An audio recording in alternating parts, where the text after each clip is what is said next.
Illallah wallahu akbar. Bismillahirrahmanirrahim. Assalamualaikum warahmatullahi wabarakatuh. Semoga keselamatan, berkah dan rahmat Allah SWT tercurah pada panjenengan semuanya. Hamdan syukurillah, salatu wassalamu ala Rasulillah Sayyidina Muhammadin Abdillah, la haula wala quwwata illa billah, amma ba'd. Para pecinta Rasulullah SAW dan perindu syafaatnya, para pecinta taman-taman surga dan merindukan rahmat Allah SWT, juga merindukan ampunannya. Semoga sehat selalu, panjang umur dalam keberkahan, dan semoga putra putrinya jadi putra putri yang soleh dan solihah semuanya. Berkah rezekinya, berkah keluarganya, berkah umurnya, berakhir dengan husnul khotimah. Bapak Ibu yang hormati, malam ini kita melanjutkan kajian bab seperti kemarin, melanjutkan adabus sholat, bahasa lainnya etika sholat, bahasa lainnya. Kira-kira siapa toh generasi milenial ini yang tidak pernah salah sholatnya? Generasi milenial yang tidak pernah salah sholatnya adalah yang tidak pernah ngaji tentang bab sholat. Ya, belum terus sholatnya kan nggak pernah ngaji. Fikih sholat nggak pernah ngaji, apalagi etika sholatnya nggak pernah ngaji. Bener sholatnya nggak pernah salah. Justru yang paling banyak salahnya adalah orang yang rajin ngaji bab sholat, ngaji etika sholat, banyak salahnya sholatnya. Yang ketahuan salahnya sholatnya. Oh iya, ternyata aku sholatnya banyak salah karena setelah tahu ilmunya. Apalagi nanti sampai pada bab berikutnya lagi, bab tentang apa itu maksiat hati, maksiat dan sebagainya. Di kitab ini nanti ada juga bab tentang itu. Maka ketika sampai pada bab tentang maksiat hati dan seterusnya dan sebagainya, nanti kita akan merasa oh ternyata imanku belum seberapa, oh ternyata maksiatku bertambah terus, ternyata aku belum banyak berpahala, belum banyak mengumpulkan pahala untuk ke akhirat. Ternyata rasa akan mulai muncul. Nah, sementara kan masih dalam tingkatan kenyataan. Oh nyatanya aku ora tahu melakukan dosa loh, nyatanya aku ora tahu melakukan maksiat loh, nyatanya aku ibadah terus lagi sedih loh. Tingkat kenyataan tadi saya sampaikan tadi, iman tingkat level nyata dan level rasa. Kalau dia banyak mengaji akan tahu rasanya. Oh ya, rasanya aku ki tambah dosa terus tambah ke dosane ning ngapurane istighfare kurang. Ibu saya hormati, kemarin sudah kita mengkaji tentang persiapan sholat. Selanjutnya kita masuk pada faidha hadoro qalbaka falatasrukal iqamah. Maka ketika telah hadir hati kalian, hadir menghadap Allah, fatbuka, jangan kau tinggalkan iqamah, ya iqamah dulu. Iqamah dulu. Kamu mau sholat, iqamah dulu. Wa in kunta wahidak, meskipun Anda sholatnya sendiri, munfarid, tidak berjamaah. Arab sholat dulu, komat suya, Allah baru komat dulu. Ya yang lainnya nggak tahu ilmunya ya, guju ngopo komat sholat dulu, komat diguju oleh orang yang tidak tahu ilmunya. Yang tahu ilmunya tidak guju. Oh iya, dia mempraktekkan ilmu ini, komat dulu melakukan sholat. Wa in tadarta hubur jamaati fa'adzin suma'im. Wah, apabila engkau sholatnya berjamaah, fa'adzin, maka azan dulu, summa aqim, kemudian iqamat. Setelah itu baru mulai siap-siap sholat, hati dihadirkan, anggota tubuh mulai tenang, niat ditata dalam hati, dibantu dengan lisan usolli dan seterusnya. Lisan bantu, hati saya mulai niat, takbir diangkat. Takbir harus dengan kalimat Allahu Akbar, tidak boleh diganti kalimat yang lain. Allahu Akbar itu kalimat Arabnya A, tapi banyak yang tidak memperhatikan sehingga mengucapkannya O. Allah. Harusnya kan A, harusnya A. Allahu Akbar. Karena kurang memperhatikan, banyak yang melafalkannya O. Allahu Akbar. Nah, mulai terasa udah begini tahu, oh iya aku nggak, oh ya tidak A ya, oh Allah, tidak Allah Akbar, itu ini Allah, tidak A, tidak A, maksudnya A, Allah Akbar, harus lafaz Allah Akbar dan berbahasa Arab, tidak diboleh diganti dengan Allah is the big, nggak boleh diganti Allah gede banget, bagi bahasa lain nggak boleh, harus berbahasa Arab. Saat takbir disunahkan mengangkat kedua tangan, setinggi daun telinga.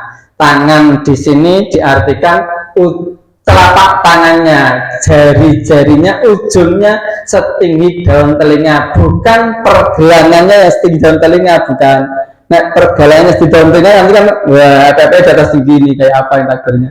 Jadi yang setinggi daun telinga bukan pergelangannya, namun telapak tangannya setinggi daun telinga, ibu jarinya sebawah ini, yang setinggi pundak pergelangan tangannya. Jadi takbirnya dengan mengangkat kedua tangan, disunahkannya begitu. Mohon maaf karena ini kitab termasuk Syafi'iyah, jadi yang banyak disampaikan adalah yang berpaham Syafi'iyah, yang berpaham lain yang non Syafi'iyah mohon maaf ya, mungkin karena pakai paham yang lain tidak Syafi'i sehingga tidak mengangkat tangan. Yang Syafi'iyah menggunakan angkat tangan dengan mengangkat setinggi daun telinga. Untuk membedakan laki-laki dan perempuan, saya ulang lagi, yang perempuan setinggi pundak saja, untuk menjaga marwahnya perempuan, sehingga ada sesuatu yang perlu dijaga perempuan itu, sehingga takbirnya cukup setinggi pundak saja. Ini apa ini ujung jarinya, tidak usah meniru laki-laki begini. Nanti kan meniru laki-laki kita kan ada sesuatu yang harusnya ditutupi jadi tampak bagi wanita, membedakannya begitu. Dalam hadis disampaikan idza kabbara rafa'a yadayhi hatta yahdiya bihima udunaini furu'u udunaihi hiyawa udunaihi. Ya, ada beberapa riwayat seperti itu, karena ada yang diriwayatkan oleh Imam Muslim, ada yang diriwayatkan oleh Imam Ahmad, ada yang diriwayatkan oleh Abu Dawud dan juga Baihaqi. Idza kabbara, apabila bertakbir, rafa'a yadayhi, Rasulullah mengangkat kedua tangannya hatta yahdiya bihima udunaini, kedua tangannya hingga keduanya sejajar dengan kedua daun telinga, udunain, dua daun telinga, sehingga kedua tangan sejajar dengan dua daun telinga. Hatta kanata bihiyali mangkibaihi wa hadza bi ibhamaihi udunaihi summa kabbara, hingga keduanya sejajar dengan kedua bahunya, sedang ibu jari sejajar dengan telinga. Ibu jari sejajar telinga, yang telapak tangan sejajar bahunya, ini digunakan untuk wanita seperti itu. Namun pada prakteknya sering kita jumpai laki-laki pun menggunakan takbir seperti wanita. Yang wanita pun kadang-kadang kita jumpai wanita takbirnya seperti laki-laki begini. Nah, sebenarnya dua hadis semua diajarkan, Rasulullah mengajarkan, mencontohkan pada laki-laki dan perempuan, karena Rasulullah itu umatnya ada laki-laki dan perempuan, sehingga dicontohkan kedua-duanya. Hatta kanata bihi liman kibaihi, hingga keduanya sejajar dengan kedua bahunya. Wa hadza bi ibhamaihi udhunaihi tsumma kabbara, sedangkan ibu jari sejajar dengan telinga. Hadis riwayat Nasai dan Abu Daud. An Ibnu Umar qala, dari Ibnu Umar berkata, Rasulullah bersabda, idza qama fi sholati rafa'a yadayhi hatta takuna hadwa min mankibaihi. Apabila beliau SAW berdiri untuk sholat, beliau mengangkat kedua tangannya hingga keduanya sejajar dengan bahunya, kedua tangannya sejajar dengan bahunya. Ini hadis yang memberikan penjelasan bahwa takbir itu setinggi bahu. Tadi hadis yang menjelaskan bahwa takbir itu setinggi daun telinga, sejajar dengan telinga. Maka etika yang bagus, wanita tidak meniru laki-laki setinggi daun telinga, cukup setinggi dengan jauh saja tangannya begini, Allahu Akbar. Ini sambil menutup wanita, Allahu Akbar. Setelah angkat tangan, Allah ini dalam lafaz Allah ini di hati juga ada niat sholat. Aku niat sholat dalam hati, niat sholat, masih ada niatan sholat dalam hati, niatnya tidak berhenti sampai takbirnya selesai. Dalam hati niat belum berhenti, belum selesai, masih niat sholat sampai takbirnya selesai. Allahu Akbar. Letakkan tidak dengan dihentakkan, tapi diletakkan di antara dada dan perut. Tangan kanan memegang pergelangan tangan kiri, bukan memegang sikut, bukan pula memegang epek-epek atau telapak, namun memegang pergelangan tangan kiri, ditaruh di antara dada dan perut. Megangnya itu begini, 3 jari yang memegang, 1 telunjuk disisakan begini. Ini yang diajarkan dalam faham Imam Syafi'i atau kitab Syafi'iyah. Begini dalam bersegap, tidak boleh meletakkan tangan di belakang seperti upacara istilah di tempat. Tidak boleh pula berkaca pinggang taruh di samping, tidak boleh, namun taruh di depan. Kalau tidak bersegap diturunkan, yaitu pakai bahan yang lain, silahkan. Selesai takbiratul ihram, dari takbir dengan iftitah. Ada ya, kalau Imam Syafi'i, ya kelompok Syafi'iyah, doa iftitahnya memakai Allahu Akbar katsira, walhamdulillahi katsira, wa subhanallahi bukratan wa asila. Inni wajjahtu wajhiya lilladzi faqaras samawati wal arda hanifan musliman wa ma ana minal musyrikin. Inna sholati wa nusuki wa mahyaya wa mamati lillahi rabbil alamin. La syarika lahu wa bidzalika umirtu wa ana minal muslimin. Ini ada dalam hadis riwayat Abu Dawud dari Yahya dari bapaknya nama Mis'ar dari bapaknya lagi dari Amru, ibu Amru dari bapaknya bin Umroh, dari Nafi dari Jubair, yang menceritakan bahwa beliau mendengar Nabi Muhammad SAW membaca doa seperti ini saat sholat apa, tidak tahu niat sholatnya, tapi yang didengar iftitahnya seperti ini, sehingga dipakai oleh golongan Syafi'iyah. Untuk golongan yang lain juga yang bermadhab lain menggunakan doa iftitah, Allahumma ba'id baini wa baina khotoyaya, ya Allah jauhkan kami, ya Allah ba'id baini wa baina khotoyaya, dari dosa kami, kama ba'adta, sebagaimana engkau menjauhkan kami, bainal masyriqi wal maghrib, antara timur dan barat, ya Allah. Itu doa iftitah yang lainnya. Allahumma naqini minal khotoyaya kama yunaqas abyadu minad danas, dan seterusnya. Doa iftitah. Kemudian summa qala a'udzubillahi minasyaitonir min nafthihi wa nafsihi wa hamazihi. Rasulullah baca ta'awud. Nah, namun ta'awudnya tidak harus seperti ini, boleh ta'awud yang lain, karena macam-macam doa ta'awud tidaknya satu. Allah ya ada berbunyinya a'udzubillahi samil alimi minasyaitonir rajim, ada yang berbunyi a'udzubillahi minasyaitonir rajim, ada yang berbunyi a'udzubillahi minasyaitonir min nafthihi wa nafsihi wa hamazihi, dan lain sebagainya. Disunahkan membaca ta'awud sesudah doa iftitah. Adapun rakaat yang lain tidak disunahkan baca ta'awud. Hanya setelah iftitah baca ta'awud disunahkan, baru disambung dengan Al-Fatihah. Kalau Al-Fatihah yang bermadhab Syafi'iyah dikeraskan dengan disambung dengan Bismillahirrahmanirrahim. Alhamdulillahi rabbil alamin. Ar-Rahmanir-Rahim. Maliki yaumiddin. Beda dengan Malikin Nas. Kalau Malikin Nas, ma-nya pendek. Maliki yaumiddin, maliki yaumiddin, tidak maliki yaumiddin, tidak.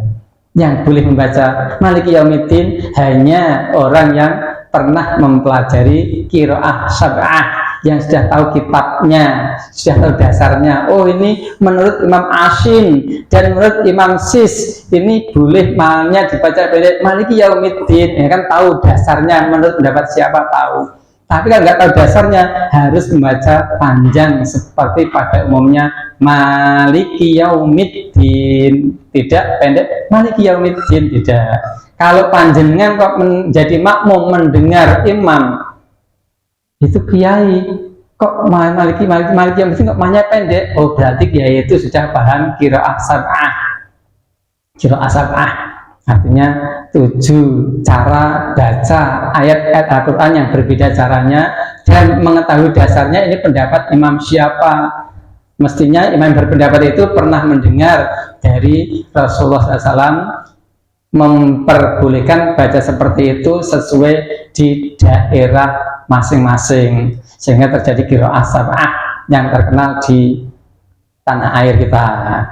Ya, ada juga kalau belajarnya lebih dari itu, misalkan belajar di Mesir, di Yaman, belajar kitab yang lain, qiraahnya tidak hanya sab'ah, tapi lebih asyroh, 7 macam cara baca, sehingga boleh jadi satu ayat dibaca 10 cara, 10 cara baca ada seperti itu.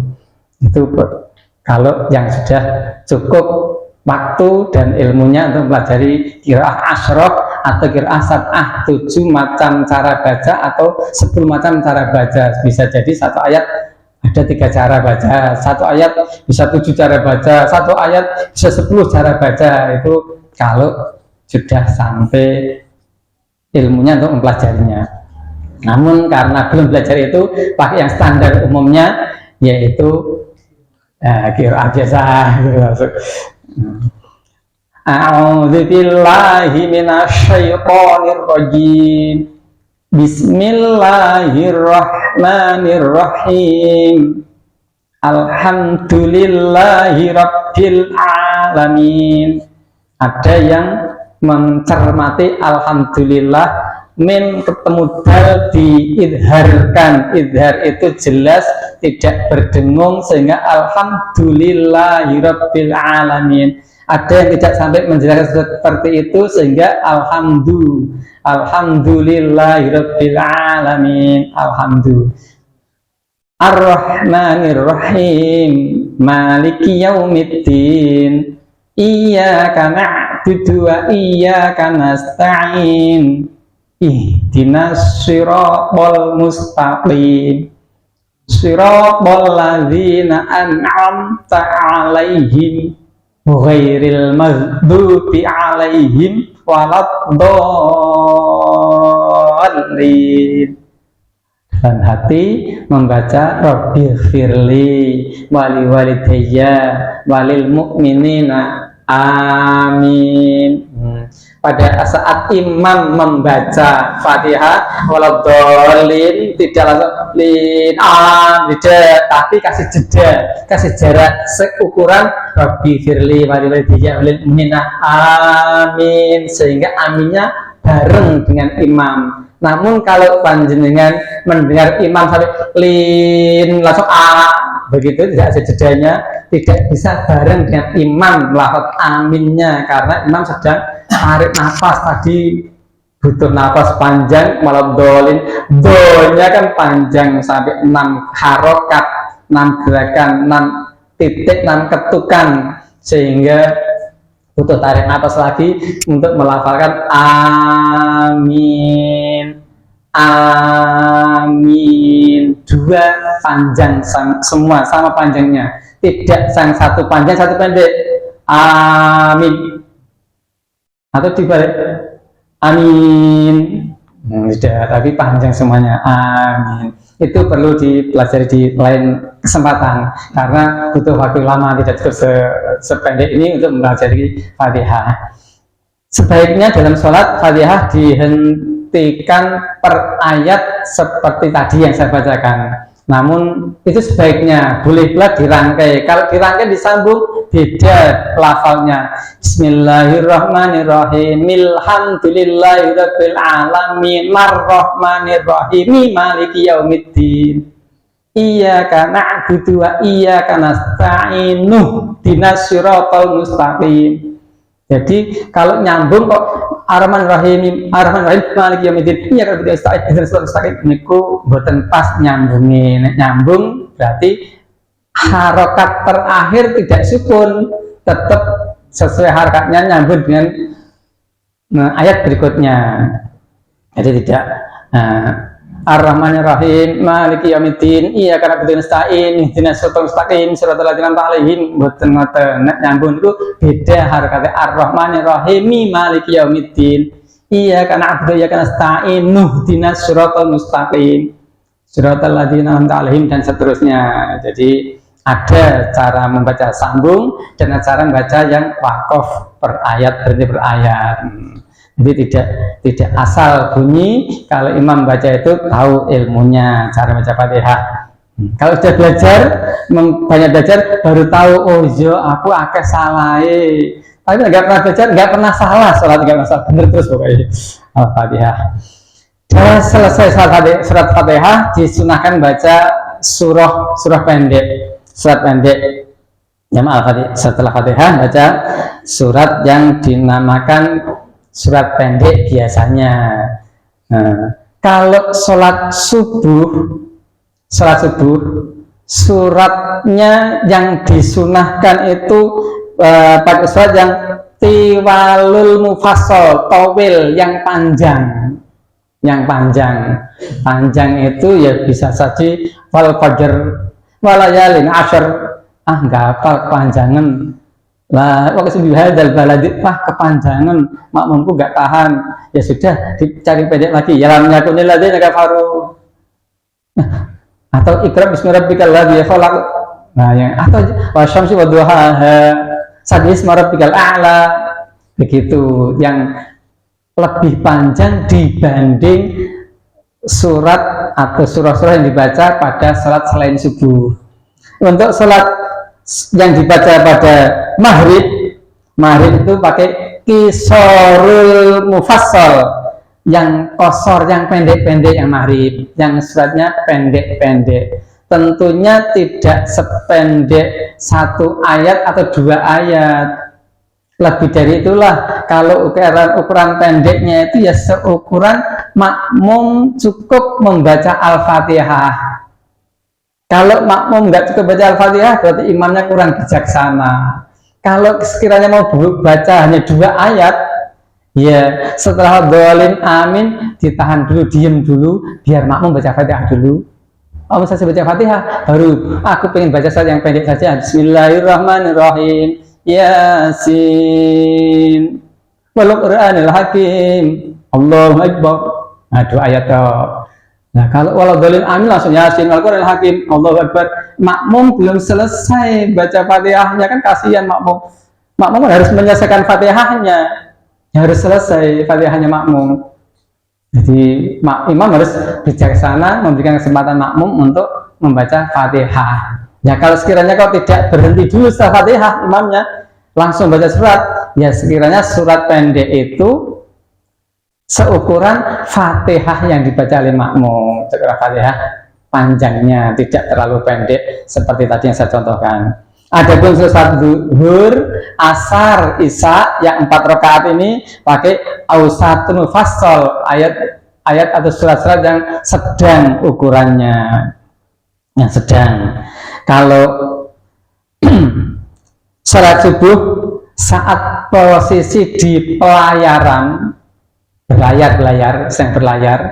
Nah, kalau mau pakai surat panjang kan nggak nyaman, surat yang panjang di pelayaran, maka diperkenankan atau disunahkan baca surah Al-Kafirun rakaat pertama dan Qul Huwallahu Ahad di rakaat yang kedua. Dan perlu diingat, jangan menyambungkan akhir surat atau ayat itu dengan takbir berikutnya atau rukuknya jeda dulu. Misalnya walam yakullahu kufuwan ahad, Allahu Akbar, tidak disambung walam yakullahu kufuwan ahadun, Allahu Akbar, nyambung itu kita tidak begitu, tidak walam yakullahu kufuwan ahadun, Allahu Akbar, kan nyambung di jeda dulu, walam yakullahu kufuwan ahad, Allahu Akbar, begitu. Sekiranya ada jeda tidak nyambung antara surat yang terakhir tadi dibaca dengan takbir waktu akan rukuk. Kemudian setelah itu baru takbir untuk rukuk. Takbir dalam sholat yang disunahkan angkat tangan, 1 takbiratul ihram, 2 takbir intikal. Takbir intikal itu takbir selain takbiratul ihram. Takbir intikal yang disunahkan mengangkat 2 tangan adalah 1 ketika akan rukuk, 2 bangun dari rukuk, 3 bangun dari tahiyat awal. Yang lainnya tidak. Yang lainnya bangun dari rakaat 1 tidak disunahkan mengangkat tangan. Bangun dari rakaat ketiga tidak disunahkan mengangkat tangan. Yang disunahkan hanya akan rukuk, bangun dari rukuk atau i'tidal, dan bangun dari tahiyat awal. Ini yang takbir intikal disunahkan mengangkat 2 tangan. Ya Allahu Akbar. Rukuk, bacaan rukuk yang menurut kitab Syafi'iyah, subhana rabbiyal azimi wa bihamdi. Ada yang lain?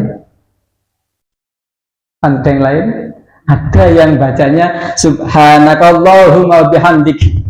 Rukuknya baca yang tidak subhana rabbil azim wa bihamdi, tapi bacanya subhanakallahumma wa bihamdik, Allahumma firli.